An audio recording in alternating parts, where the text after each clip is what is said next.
everyone. Bienvenue to Cubism and the Trompe L'Oeil program with Elizabeth Cowling and Beth Gersh-Nesic. AFUSA is the largest Alliance Française network in the world, helping 25,000 learners of French each year learn French, live French, and love French. We have some wonderful events coming up soon that you can look at on www.afusa.org. We have les dessins originaux de Joseph Le Dieu. Nellie Allard will be discussing her new novel, The Life You Had Imagined, and a fabulous program with Roger Mummert on le 14 juillet.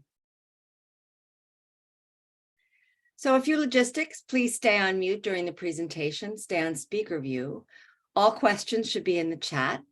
If there are any technical issues, please sign back in after a couple of minutes using the original Zoom link. And please note that this event is being recorded for our YouTube channel, so you'll be able to see it later on. And the total runtime will be 1 hour.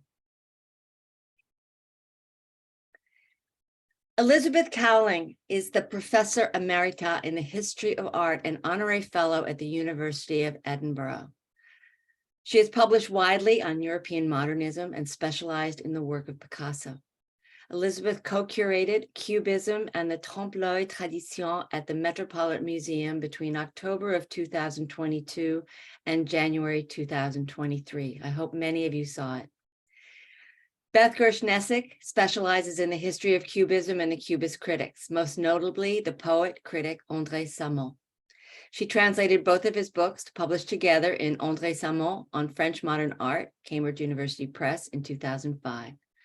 A revised translation of Salmon's La Jeune Peinture Française is now available in Public Picasso, André Salmon, and Young French Paintings, Samir Press 2022. Welcome, Elizabeth. Welcome, Beth. Thank you so much, Renee. Thank you so much, Melissa. And thank you so much, Fédération of Alliance Française. We are delighted and so excited to present this program. This is a conversation with the most outstanding, well, one of the most outstanding, I don't want to disrespect any of my colleagues, Picasso experts in the world, planétaire. And so this is an especially great occasion. And Renee, thank you so much for asking me to have a program on the Cubist show at the Metropolitan. This is your idea. Thank you. You deserve kudos. Thank you all for coming. Welcome, welcome, welcome. We are delighted that you're here. So I'm going to begin sharing and introduce Dr. Cowling to you.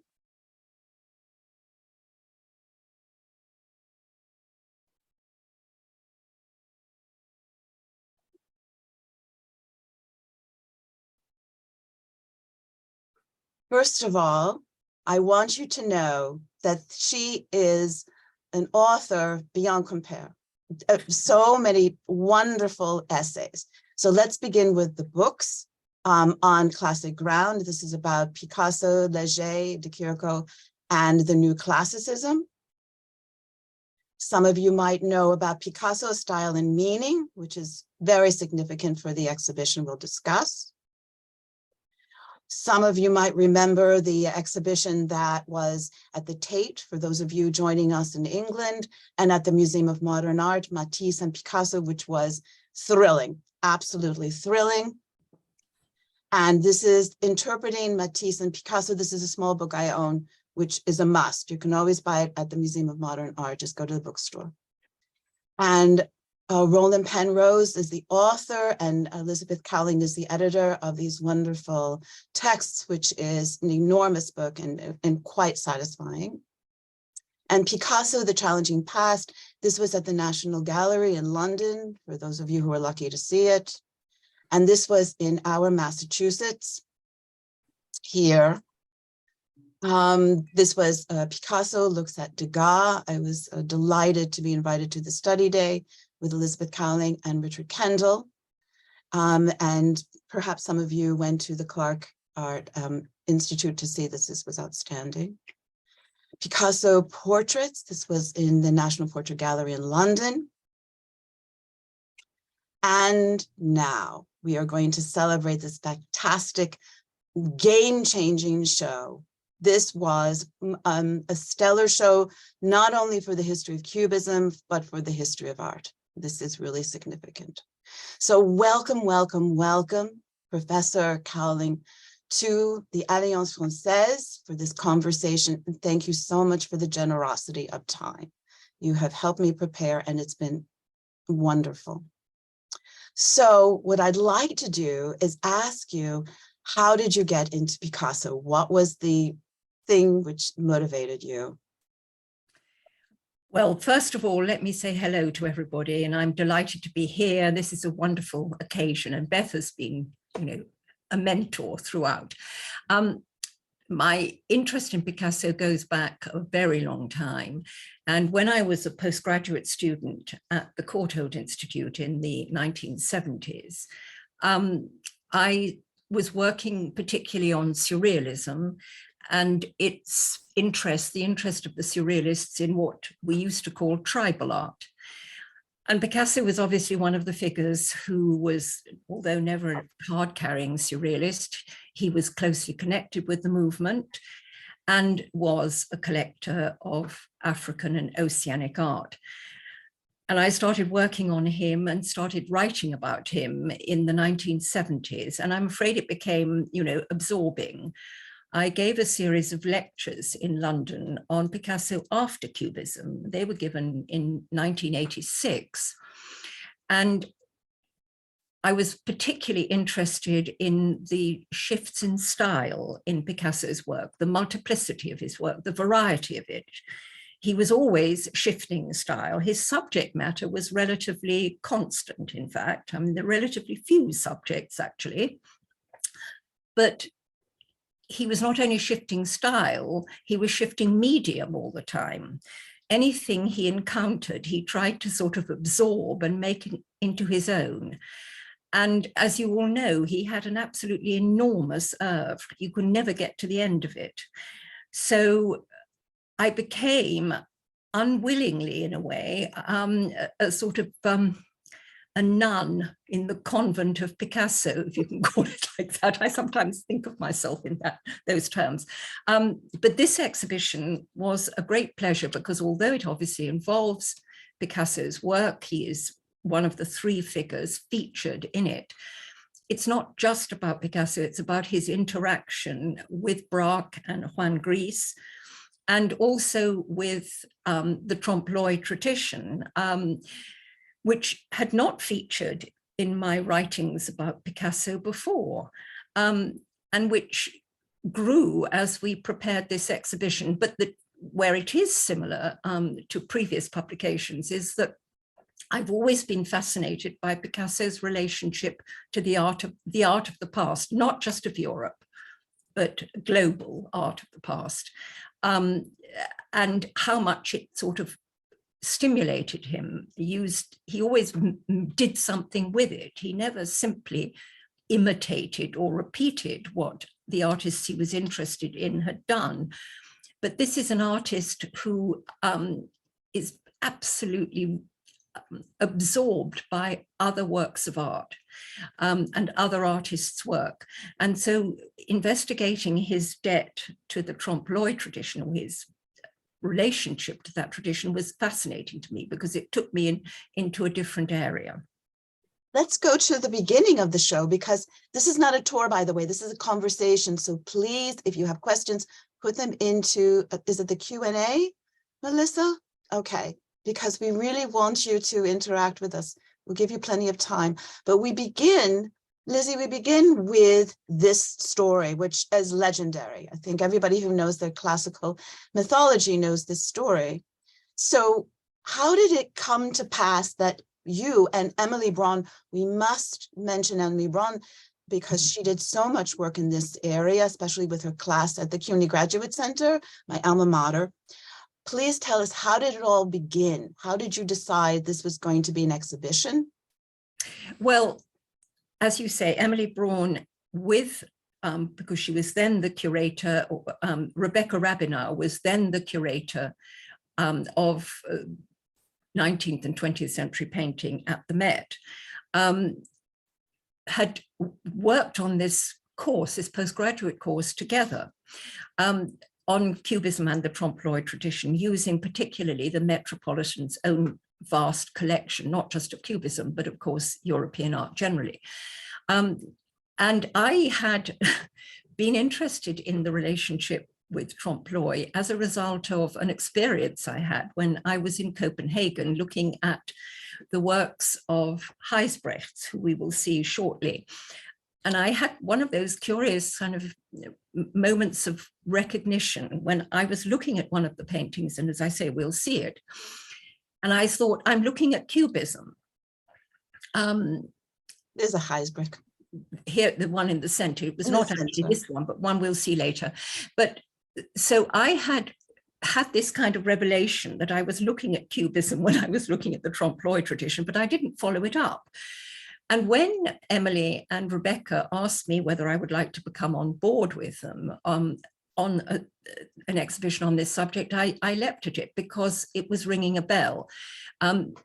In the literature on Cubism, Trompe L'Oeil, the secondary literature on Cubism, and indeed the primary literature on it, Cubism is sometimes connected with Trompe L'Oeil. Apollinaire drew the connection himself in his writings in 1912 and 13. So the connection has been made by art historians before, but it had never really been fully explored. And Emily and Rebecca were doing that through their course. I'd had this kind of revelation, but we came together as a trio. Then Rebecca was appointed as director of the Menil Foundation in Houston and left the group. And it was just Emily and I who were left to deal with this wonderful subject. And it's been a thrill. So we start out, if we go back just to the very beginning. So we have the story, which is the rivalry. And I asked Lizzie, was this also part of the spirit of this exhibition? Rivalry among the artists, because this is the rivalry of Zeuxis and Parrhasius, and the idea that they were having a contest. Who was the best at realism? Yes. Well, I think we were fascinated with this story because it's repeated again and again, and it's often seen as the sort of origin story of Trompe L'Oeil as a goal for Western artists. So we wanted to begin with that. And the idea of two artists, as it were, in competition with one another, obviously fits very well with the idea of Picasso and Braque as this kind of a pair who together create Cubism in 1908, 1909, in what is called analytical Cubism. In terms of rivalry, I think actually I would call collaboration the best word for Braque and Picasso, and eventually Greece as well. There definitely was they were piqued by keeping up with each other. One invents something, the other immediately responds. We know that from letters between them and from conversations and recordings of their conversations.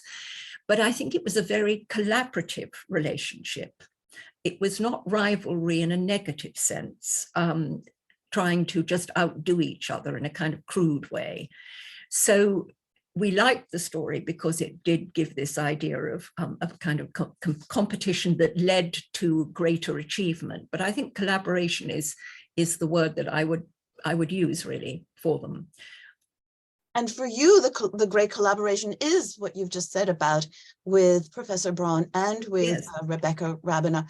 This is wonderful. So we know, just to remind everybody of the story, I'm showing you in case you want to read this text quickly, but it's about the competition was that Zeuxis had painted the grapes, which fooled the birds, and Parrhasius had painted the curtain. So you started out with the traditional still life and the idea of Trompe L'Oeil for us to first look at something rather comfortable instead of Cubism, which is very challenging. And when did you decide, and how did you decide on this as your opening? Well, we debated whether we should really begin with Cubism rather than with the story, but we ended up, after much discussion, with the decision to begin with the story, because actually, although Cubism is said to be difficult as an art form, Trompe L'Oeil is much less well known as an art form really nowadays than Cubism is. So we felt we needed to begin with with the story itself. And this little painting, which belongs to the Met, is an extremely early example of still life, which of course is a sort of illustration of the Zeuxis part of the story, of a bird coming down to peck at grapes. And in fact, it's a painting that's actually based on Roman painting as well, Roman painting of the era of Pliny, who recounts the story in the first place. So this was an early Trompe L'Oeil painting, an early still life in the history of still life, and an illustration of the story. And the fact that it was in the Met collection and it only relatively recently been acquired was too good to be true. And of course, in this, you also see the wood grain in that painting, which comes back again and again in the Cubist works that we're going to see, that we show.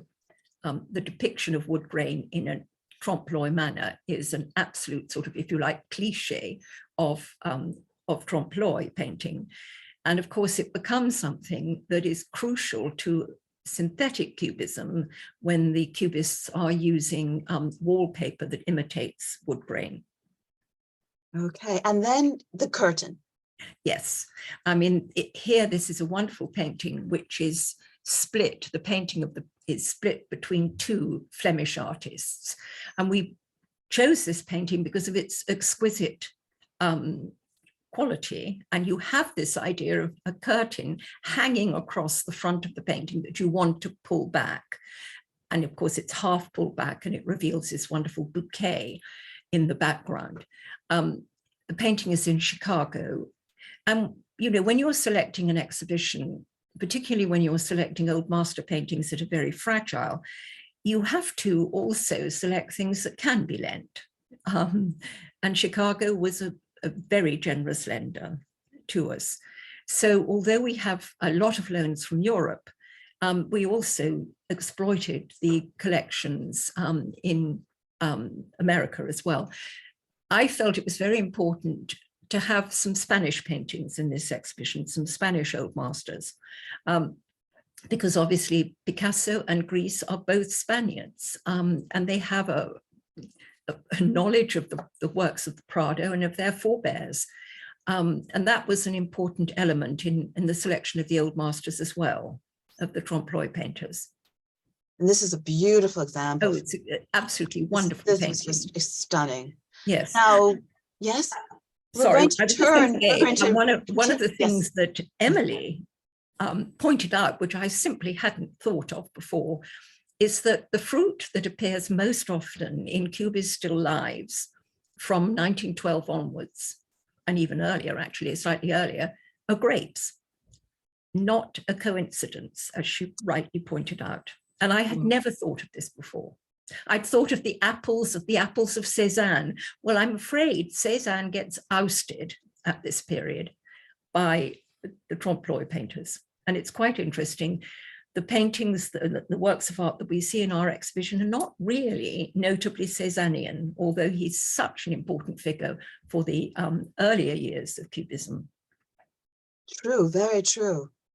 So when we turn the corner, we see these Trompe L'Oeil and right in front of us, and then on the left side, and this room is magnificent, so I just have to explain it to everybody, that you're going to look in front of you and see Trompe L'Oeil, then you're going to go to the left. Follow me to the left. These are the individual works of art, by the way, just to give you. To the left, you're going to see the most magnificent pairing. This just was, for me, made me frémissant. I was just excited. These two works of art live very far apart from each other and will hardly ever be side by side. So, and you can see quite a crowd. That's part of the reason I have this the picture of this exhibition with the people, because I want you to see how many people are here. Most of the time, these are installation shots. So you were able to get still life with chair caning, which is very fragile. This, yes, we regarded still life with chair caning was one of those absolutely must-have pictures, because not only is it the sort of legendary first Cubist collage, but the collage material, which is oilcloth printed with the Trompe L'Oeil design of wicker chair caning, its first collage, but it's a collage that actually uses a Trompe L'Oeil edition. And it has a further Trompe L'Oeil element because the frame, which is made of real rope, imitates frames carved in wood that imitate rope. And I think that's absolutely delightful. Picasso knew exactly what he was doing, that he was playing with the Trompe L'Oeil tradition. And one has to remember that Picasso had this brilliant childhood when he was exceptionally gifted as a sort of pre-teenager, with a father who was an academic painter and also a teacher in Spain.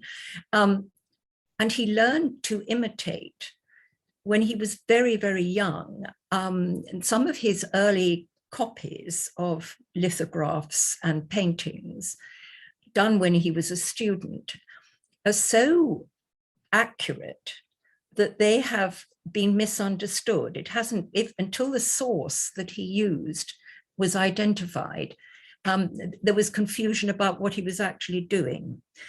So he knew about Trompe L'Oeil, he had absorbed that style and understood it. And here he's playing with it in a very subversive manner, because of course the top half of the picture is pure Cubism. So he's juxtaposing his own, if you like, invented style with this appropriated low-grade material. And the painting on the right belongs to the Metropolitan, coming from the Leonard Lauder collection, without which we could not have made this exhibition at all. I mean, Leonard Lauder's absolutely fabulous collection of Cubist art, which is being given to the Met, was our starting point. And as Beth rightly says, these pictures have never been seen together, I don't think, or not perhaps for donkey's years, if ever before, seen side by side in this way. That's true. And Emily was particularly fascinated by this because of the reproduction, the exact reproduction of the cover of a pamphlet, Notre Avenir est dans l'air, Picasso imitating the lettering, the sort of imitation of lettering or the creation of lettering that, as we'll see shortly, was something that Braque had learned to do through his training as a house painter, as a decorative painter. That's something that's very key to the exhibition. I'll come back to shortly.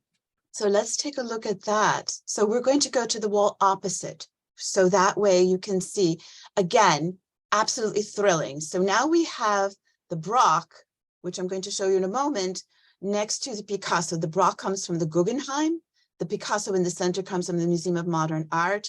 And then the Grise comes from, now I can't remember, so we'll take a look. Bought by Leonard Lauder just before. That's a Lauder. So it was just given to the Met. This room was enough. I could have just stayed here and died. Yeah. So we have, again, we have the Violin and Palette from 1909, which is, for most art historians, one of the most important works of art at the beginning of the history of this analytic movement at this point. So you put it next to the Museum of Modern Art's Violins and Grapes. We wanted this Braque particularly because it introduces Trompe L'Oeil motifs early on in the story in 1909, whereas the great majority of works in the exhibition date from 1912 to 1914. The palette, it hangs on a hook in, as it were, the back of the painting, but the space is so crushed, if you like, that it almost lies on the foreground. That motif of an artist's palette hanging on a hook is one that we see in the painting by Huysbrechts, which, as Beth has pointed out, was at the adjacent wall. Maybe you could just quickly go back, Beth. Yes, surely. This picture here, where you see an imitation image of the artist's studio with all his accoutrements, a painting within a painting, and there hanging on the peg on the makeshift easel is a palette. The colors on the palette, the paints on the palette, are the paints that are used, the colors that are used throughout the painting. And the same thing happens in the Braque. If we flip forward again, here, the colors on the palette are the colors that Braque used throughout the composition. You have the music paper, which is a motif in, endless motif in Trompe L'Oeil painting, with the violin that makes the music. And you also have the imitation of wood graining and so on. I mean, here Braque is, in a sense, alluding to the tradition without doing so as directly as Picasso did when, in 1912, he introduced that piece of oilcloth with Trompe L'Oeil chair caning in it. But it's the start, if you like. So it was a key picture for us. Here, with the Picasso done approximately 3 years later, we have imitation wood graining done using a decorator's comb. You can see the comb marks on the left-hand side of the violin here. The bunch of grapes, the reference to Zeuxis, introduced probably at a very late stage in the composition of the work.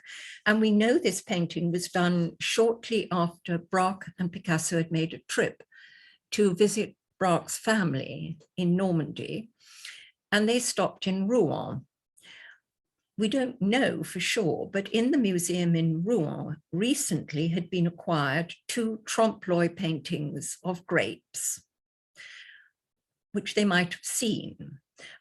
So, you know, that was amusing. We can't prove it, but it's a possibility that it was triggered by this. And it is in 1912 that grapes start proliferating in Cubist work. This painting has sometimes been shown horizontally, with the grapes on the sort of bottom right corner, as it were, rather than the top right corner. But this is the right way of showing it, and it shows a violin hanging on a wall with the bow across it, laterally across it, diagonally across it. And that is a motif we're going to meet shortly in the next room, where you see violins hanging on walls. Okay. So we go there? A favorite subject. Okay. And this here again, here is Juan Gris in 1913, actually producing a collage in this case, as well as where the violin is, as it were, hanging on a wall, or seeming to hang on a wall, adjacent to a picture hanging on a wall with a nail which casts a shadow, another illusion. In this case, the piece of collage is a reproduction of a work by Turner, which Gris found in a 19th century book, a sort of anthology, cut out, pasted on, rather than imitating the source. And he actually said that the purchaser of this painting, if he didn't like it, could remove the print and put in another instead. You know, you could actually update your work of art by changing the collaged element. And this was purchased by Leonard Lauder and given directly to the Metropolitan Museum shortly before the opening of our exhibition. And it was a huge thrill to have it, a painting that had been in a private collection before and was not well known at all. That's fabulous to know. So here, now we move out of the room and into this violin room, the room that seems to be a kind of continuation, if you will, of the violins that are on the wall that you just saw. So tell us, this was a most interesting decision. Well, in the first gallery, we kept well, not entirely, actually, that's not quite true, but we had a wall of Trompe L'Oeil paintings and we had a wall of Cubist works. Here, we are deliberately mixing the two together, which is quite dangerous. Sometimes these attempts to show 20th century avant-garde art with old master painting that has been a source in some way for it doesn't work. The discrepancy is so, in style and technique, is so unsettling for the viewer that it becomes an uncomfortable experience. But I think it works terribly well in this exhibition, oddly enough. because partly because these paintings have full of concepts that are shared, and you can look from one to the other and you realize these kind of echoes that are going on, the kind of conversations that are going on between the works. Incidentally, the third picture from the left by Huysbrecht of the violin with music paper, which comes from Copenhagen, that is the very work that I saw, I think in 2011, and I thought, I'm looking at Cubism. So I was particularly keen to have that picture in the exhibition, because I felt for me, it was a sort of the thing that set me off on this route. It is a wonderful painting, I have to say. And of course, it fits very well with the Harnett, the American painting next door to it. So we're dealing there with a tradition that spans, 300 years. And then to the left with the beautiful little Braque that is again a Lauder painting, where you have a violin with sheet music against a background. And then to the right, the Picasso, where you have that wood graining, which is imitating the kind of imitations of wood graining that you've got in the paintings, the Trompe L'Oeil paintings in the center of the wall. But we wanted to be daring enough to juxtapose the Trompe L'Oeil paintings with the Cubist work, sometimes, not automatically, but whenever we felt that it really worked. And we felt that that particular work, just told the story. You didn't need any words, really. Here is the Braque, which is playing with that tradition. And here again, he's using a decorator's comb. He taught Picasso how to use a decorator's comb to grain the wood. And then we have the Harnett, which was such an interesting idea. This is an American artist. I was quite surprised, because how could American art have influenced or been any part of the Cubist story? How did you decide on this piece? Well, I think we felt that it was important, since there is this Trompe L'Oeil tradition that's very strong in the late 19th century in America, and we had access to pictures like this. This is a fabulous painting, that it would be a good idea to put it in, as it were. Harnett's an interesting character, because although there's no evidence that the Cubists knew his work, he had shown in France. He had spent a lot of time in Europe, and he'd shown in the Paris Salon in the late 19th century, before the Cubists could possibly have been interested in his work. They were too young, they were children when he was exhibiting in Paris. But he knew the European Trompe L'Oeil tradition of the Huysbrecht's variety, absolutely, and is updating it in his own American terms. His work was also reproduced in lithograph, and it's not impossible that the Cubists had seen reproductions of his work, but we can't swear to it. However, the connections between this kind of very flat painting with all these objects that appear almost to be sort of stuck onto it and sort of hang from it on hooks and so on, this has a kind of proto-collage look, and you see the meticulously rendered music paper and the calling card of Harnett himself, tropes that recur in Cubist paintings. The calling cards, Picasso actually included real calling cards in a couple of his collages that we had in the final room of the exhibition.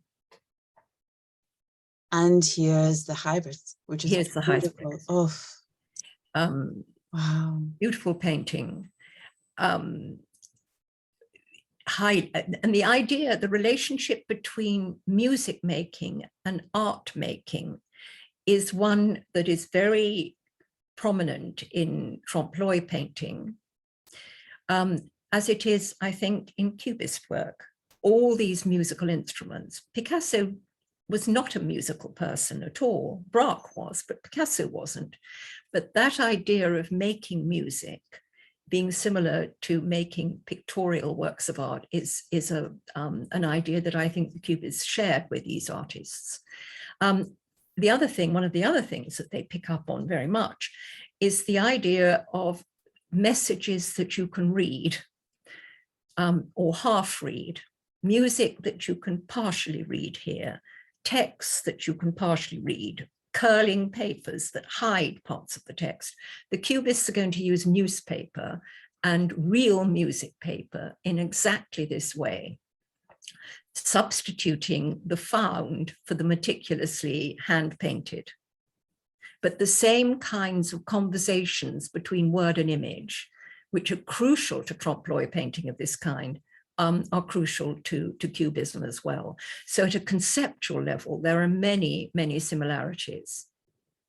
You also see in this particular example, the Heisbrecht, which I didn't even know how to pronounce before you told me how, is the turning of the violin, which is significant because it was very difficult. We have the Yes. Rosalind Krauss had explained this to us, that when you have these two S holes that are different sizes, it's supposed to represent the turning of the instrument in space. That was something which all of this combination was so wonderfully explaining to us with actual visual evidence. Yeah, I think that kind of thing is fascinating with Picasso. Although people talk about the flatness of Cubism, Cubism isn't flat at all. There's a great deal of feeling of space, but things moving forwards away from the background towards the spectator, floating in, seeming to float in space very often, just like in the Heisbrechts or in the Harnett, where things dangle in front of the flat background and you feel you could turn them and move them. That sense of manipulation is crucial to Trompe L'Oeil, but also, I think, to Cubism. And this works, of course, this is a sort of imitation collage. It isn't actually a collage, but it looks like collage. And he is playing with that idea of an imitation of a technique that he's using simultaneously, of an actual technique he's using in other works. That's true. And just to go back to this echoes what you had in the previous room. So I want people to understand, this was an exhibition in which you went back and forth, if you had energy, because then you see with the information here that was so specific of having the dangling, we went back and recognized the dangling. So these were things where if you kept your eyes busy, you're going to see these Yes, it's actually hanging on the hook. Yes. And also the wood graining. It was just so magnificent. Now there was plenty more in that room, but we have to rush to the next room a little bit down the ways to talk about the wood graining. Let's just concentrate. This room gave us a panorama of the wood graining and the story, the legendary story of Braque buying the wallpaper that had wood graining when Picasso had left. That was something that seemed to be a story that indicated some kind of rivalry there. But we have this. This is supposed to be a collage. And we have to explain this because with reproduction, it's not evident, you know. This is a collage, yes. Papier-collé. Papier-collé. So that the three pieces of wood grain are wallpaper pasted onto a paper ground, worked over in charcoal by Braque. And of course, you see the grapes in prominent position. Braque is an absolutely crucial figure in the story of Cubism and Trompe L'Oeil. Not only because he does that early painting that we looked at earlier on, but because he had a training, not as a fine art painter like Picasso, but as a house painter. Both his father and his grandfather came from that background, commercial background, and were house painters in Le Havre and in Argenteuil. Braque received that training, and that training obviously involved things like not only painting walls and so on, but also wallpapering. But above all, he was trained in the imitation of other materials that top flight painter decorators in France did. Wood grain, how to imitate wood grain, how to imitate marble, how to imitate bronze, how to imitate different kinds of stone. He also learned lettering, how to letter, how to make signs. He learned techniques, the so-called filage technique, in which multiple parallel lines build up a feeling of three-dimensional form. And he uses those techniques in these works. And he taught Picasso these techniques. So that was his training. And through Cubism, rather than sort of leaving that commercial training behind, he begins to exploit it in 1912, and strongly influences Picasso in that direction, and also Greece as well, who picks up the challenge in 1912-13. Maybe we could look at. So this was the room in which you were showing everybody the ability to see what you just had explained. What are the artisanal plates in which we can understand how they are trained. And then we have this is very important. And also I wish everyone will see how magnificently this was installed, because you could see what was beyond it. And this was, as a visual experience, really quite thrilling.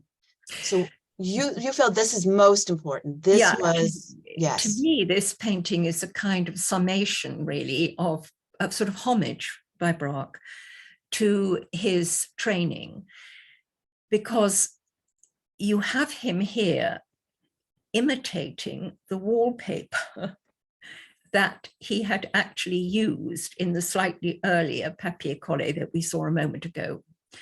He's using the decorator's comb to comb the wood, as he would have done when he was decorating an interior with imitation wood. He's imitating wallpaper in that gray paper that you see to left and right of the table. He is introducing lettering. You see the word le here, which he hasn't completed. It's, as it were, a trial, the beginning of lettering. And I think this was for me, one of the revelations of the exhibition. He's imitating the filage technique of modeling architectural elements by using multiple parallel lines. And you see these curious kind of profiles, architectural profiles, to the right of the canvas. And here we included in the exhibition a plate of lithograph from one of the albums that was published in the late 19th century, specifically to teach painter decorators how to imitate the different surfaces that they were supposed to imitate. And in this case, how to imitate architectural moldings. And you see those sort of profiles represented to the right and left of the print, which I think it's the kind of thing that Braque is referring to here.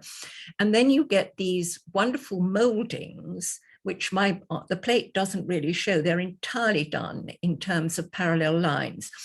Picasso also, I think, is affected by these kinds of prints, where you see these profiles and you see these extraordinary sort of architectural forms in the background of his composition, like in the Braque as well, which don't really make sense as actual building or actual furniture, but make an awful lot of sense when you put them next door to a plate like this one on the left.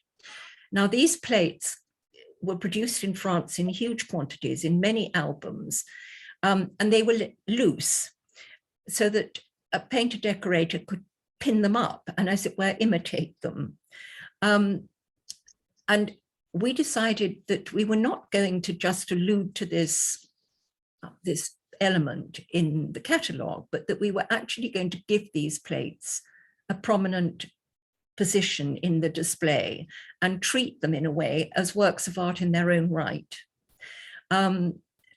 And we showed how to wood grain, how to marble, because those were the techniques that Picasso and Braque absorbed, and Greece as well absorbed. We're going to go on to the wallpaper, because the wallpaper was a revelation, and you became an art historian interested in wallpaper, which is so unusual. So this was a beautiful installation.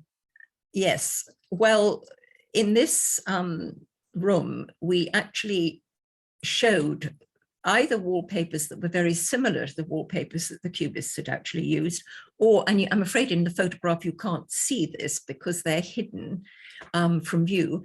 We had albums with the actual wallpapers that they used, that we displayed near the collages in which those wallpapers appeared. They were in a kind of, they reminded me of sarcophagi, actually. The albums lying like corpses in the sarcophagi under that kind, in that kind of structure. I got interested in wallpaper because I was interested in Cubism, and people had done a great deal of work on the newspaper. Which newspapers, the date of the newspapers, what the content of the newspapers was, could the content tell you something about the political views or the social views of the artist who used the wallpaper. And I thought, well, what about the wallpaper? Surely the wallpaper's got meaning as well. It's not just random. And so I decided I would try to identify what the wallpaper, or where they came from, their date, and what they might mean. And nobody had ever done this crazy thing before, for the very good reason that the Cubists used cheap wallpapers that were produced en masse by machine, and no book on wallpaper ever dreams of illustrating this kind of material, because it's the sort of stuff you buy in a supermarket or a corner shop. And so it doesn't get reproduced, it doesn't get digitized, but I remain obsessed with this, and I continue to look for the very wallpapers. The one you see in the close-up in this work by Picasso, we had in the exhibition in the form of the album in which it appeared. It's discolored. And one of the things that happened when I found the original wallpapers was that it drew attention to the fact that, unfortunately, Cubist collages have changed color through time. They have faded, they darkened. That's what happens to patterned papers, particularly cheap patterned papers. And so in this work, the ground color of the wallpaper on the left is actually a sort of grayish ivory, if I can think, quite light in color, so that the flowers, the roses, and the little blue flowers and the lace stand out much more strongly. And we have to imagine that when Picasso concocted this originally, the color would have been rather different. And was this color also that paper, lighter? the white paper, he actually used some gouache over it to make sure that it didn't fade. The blue ground paper has probably gone grayer than it would have done originally. And maybe if you went to the view of the two works side by side, the one on the left here, the central panel of paper, which looks gray-blue, was originally rosy pink. Now that work would look very different in its original colorway. So this is one of the things that we're working on, and conservators are working on a lot, not in order to try and restore the colors, you can't do that, but one can do color overlays digitally to get some sort of sense of the original coloration of these works. And there have been, some of them have changed much more than others. In this work by Greece, the table, the wallpaper in the background with flowers on it, this is discolored a lot. It's lost the pinks and greens and the quite strong yellows of the design, of the floral design. So it's become more uniform, much less strongly colored, much less vibrant than it would originally have been when Greece made it in 1914. I haven't found that wallpaper yet. I'm absolutely determined to find it. It may drive me mad, but I am determined to find it. But we know from examination using microscopes and so on, we can get some idea of the richness of color of it. But until I actually find the original wallpaper, we won't really be very sure. We have the true and the false for everyone. We're going to have to speed up a little bit in order to, and you had next to this one, of course, one of those wonderful Trompe L'Oeil fascinating pieces, which everyone was standing in front of. It's too small for everyone to stand in front of, but I wanted to remind everyone that we had these wonderful little games that you could play with your eyes. This wall it was the table room. Yes. And it was just magnificent. I wanted to show the gris individually with this magnificent Melendez that I just, oh, yes, this was magnificent. This painting had been on display in the Prado since the beginning of the 19th century. There's absolutely no question that Picasso and Gris knew this painting. They did. And so if one finds sort of echoes in terms of its geometric structure and in terms of the actual items that are illustrated and so on in it, with the works by Gris in particular, those echoes are, they go back, they have a reality. And here, this was another wall where we were absolutely determined to show side by side the Trompe L'Oeil and the Cubist works. This room was really dominated by Juan Gris. Yes, and that was something that I pointed out when I wrote about this on a blog, that this was a Gris show, and I think we're ready for a Gris show. Because this really was for me a great opportunity to study his work. This is at the on the same wall. Did this also fade? Is this another one of those experiences? I mean, the newspaper has darkened. Newspaper darkens very, very quickly, and it probably gone slightly brownish when Gris made the work. But it was, I'm sure, when he originally made it, lighter, the newspaper, than it now is. So it would be more contrast of tone, in other words, in the work. But wood grain paper doesn't deteriorate so much because of the colors that he used, the browns and blacks and so on. The colors that really deteriorated, the light colors, the pinks in particular, but green often disappears almost altogether. So wood grain survives much better than most of the other wallpapers that we used. So this is such an eye-catching piece in the room because it has so much more vibrant colors. So yes, how do we account for that? Well, because it's an oil painting, quite simply. It's an oil painting. There's no collage in it. And one of the things that I had always been mystified by was what seemed to be the discrepancy between Gris's paintings, which are very brightly colored, even garishly colored, as in this one, and the collages, which seem rather tonal and rather dark. Well, yes, there are tonal works where he's using a gamut of browns and grays and so on, a kind of monochrome. But a lot of his collages used wallpapers with bright flowers and so on, and they have lost a lot of their color. The discrepancy would not be so great.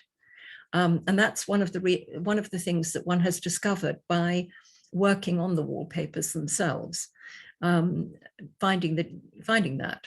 And so these very, very strong colors that you're seeing here, to some extent would have appeared in some of the collages as well, the ones that were not conceived tonally. So we're going to say goodbye to the exhibition and open this forum up to your questions. This was something very important to point out. You had Trompe L'Oeil in the on the walls around the text panels. That was the designer's choice or your choice? Yes. Our choice. I mean, with the designer, actually. I mean, the designer came up with the idea, and we thought it was a wonderful idea to do this. So it was the designer's idea. And we had a decorative painter who did the Trompe L'Oeil work. She does a lot of work for the theatre. And so, she knew exactly what she was doing. But the quotation was very important to us as well. The way to end the exhibition: art is not truth, art is a lie that makes us realize the truth. The artist must convince others of the truthfulness of his lies. I mean, that almost sums up what Trompe L'Oeil painting is about as well. So the conversation, in a sense, continued. Okay, so we're going to open it up to the questions. Melissa, can you help us out? Oh, absolutely. Gail has a question. She says, can you say that all art is a form of trompe l'oeil, given that one has to suspend disbelief to enter into the realm? Ah, interesting question. I don't know. But it's a very interesting question. What do you think, Beth? If we think of all of art today, no, it's not, because so much of what art is today, abstraction, now we're thinking spirituality. So art is at this point, well, thank you, Marcel Duchamp, everything is art, if you say so. So I can't really say that everything is trompe l'oeil. That is its own element. I mean, the desire to deceive, is very, very important in the Western tradition. Yes. But it's principally in the Western tradition that idea of naturalism, to the point where you would actually believe that for example, the representation of saints in Renaissance painting, you're actually seeing the saint. And, you know, it was profoundly important. By the end of the 19th century, this has become a kind of game, you know, self-reflexive game, as it is with Cubism, because the Cubist works in no way deceive the eye, really, most of the time. They play with the idea of deceit. Yes, it's all about layering truth and not truth, and that is what is the intellectual activity. You know, all art, as Picasso said, all art is a lie. Yes. And he was very insistent about that he could switch styles because all art depends on style. No art is true in some, you know, it always involves invention. This is true. And any other, thank you very much, but we have to move on to the next question. I have to say that I'm going to tell an anecdote here. I have often been deceived by Trompe L'Oeil paintings, even when I know they are paintings, and I have seen them reproduced many times. I had that experience quite recently when I was, last summer, in fact, I saw a very well-known Trompe L'Oeil painting I have seen many times reproduced in books. And it was in Colmar, in the museum in Colmar, but I still had to go and look at it 2 or 3 times to make sure that the painting of the doors was fake. I knew it wasn't, but I was overtaken by the deception of my eye. I found that very fascinating. In my head, I knew perfectly well it was a painting, but I couldn't see it as a painting. When you had the Cubism up, the Tudor show was over in the other galleries. Oh yes, I walked in and there were Trompe L'Oeil. Yeah. I don't know if you recognize that. I took photographs of that, of one of the portraits in which it looked as though these sequins that she had, or buttons or whatever it was, were coming off of the canvas. I just had to go very closely because it really looked as though it was 3-dimensional.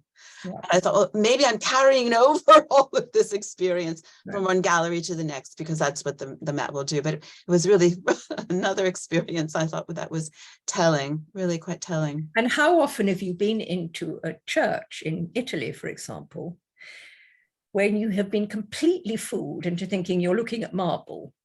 You're not looking at marble, you're looking at painted marble, and it's done absolutely brilliantly. And I've had to go up and I've had to tap and to feel it, which is the trope of Trompe L'Oeil, that you have to touch to make sure that what you're seeing. So, I mean, you know, I think this is no wonder people love Trompe L'Oeil. It's such fun. It's lovely being conned, you know, it's delightful. That was part of the show. I really found the show fun because I don't think people understood that it was not going to be just about Cubism. It was going to be about Trompe L'Oeil. It was about the fun of Trompe L'Oeil, and we didn't even show in this particular instance, we've foreground Cubism, but You had the trompe l'oeil that was on the table with the individual sort of stamps. It was really, it's fascinating how many people, and there were those souvenir, what was it, the picture, Pitcher, which had the wood graining and the trompe l'oeil on. It was just extraordinary. Are there any other questions? We have one more question very quickly. We only have about a minute left. Did you find meaning in the cheap wallpaper? Christy wonders. Did I find meaning? Yes, I did. I thought I did, because one of the things I started doing was to read up about wallpaper, reading period magazines and so on. And it became clear that wallpaper patterns were not neutral at all. That the sort of advice manuals would say, oh, you can only have flowers in ladies' bedrooms and boudoirs, and Islamic patterns have to be in men's smoking rooms. And smoking rooms were for men only, in effect. So I began to feel that actually these papers were not selected randomly at all, that they give the idea of a room, of an interior, that you have these trompe l'oeil, you have these, still life representations of objects, pipes, etc., but the wallpaper is also communicating a sense of an interior, of a room, a decorated room. And one of the things I became increasingly interested in is the fact that collage itself as a medium has typically been practiced by women in the past, amateurs, who, filled books with cuttings and so on. And choosing wallpaper and decorating the interior, the domestic interior, was understood to be mainly a woman's task. And manuals and so on, and advice manuals about choosing wallpapers and illustrations of this almost invariably show women choosing the wallpapers. Now that's quite interesting. So you've got the Cubists playing with a technique and with choices and with domestic interiors implied through the way that they use these wallpapers. They're dealing with a kind of feminine world. Mm-hmm. And I find that very interesting. I think there's a lot more that one could delve into in this matter. I mean, the wallpapers were designed mainly by men and mainly manufactured by men, but it's for women to make the choices. We have to wrap up today, but one thing that I want to do before we leave is just to remind everybody that, let me just go to the last slide. Do not forget to go to the website, because what Lizzie's talking about is something that you can read on the website.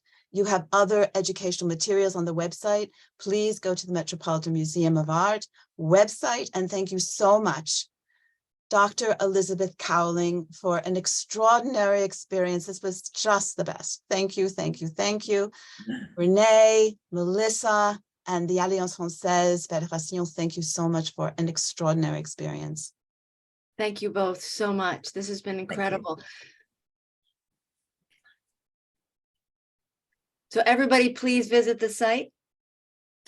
And I think there's still a tour of the exhibition on the Met site if you want to look at that as well. It is. It's yes, still available. So yeah, so Dr. Cowling has highlighted it to the extent that those of us that have not seen it or would like to see it again, it's available on the Met site.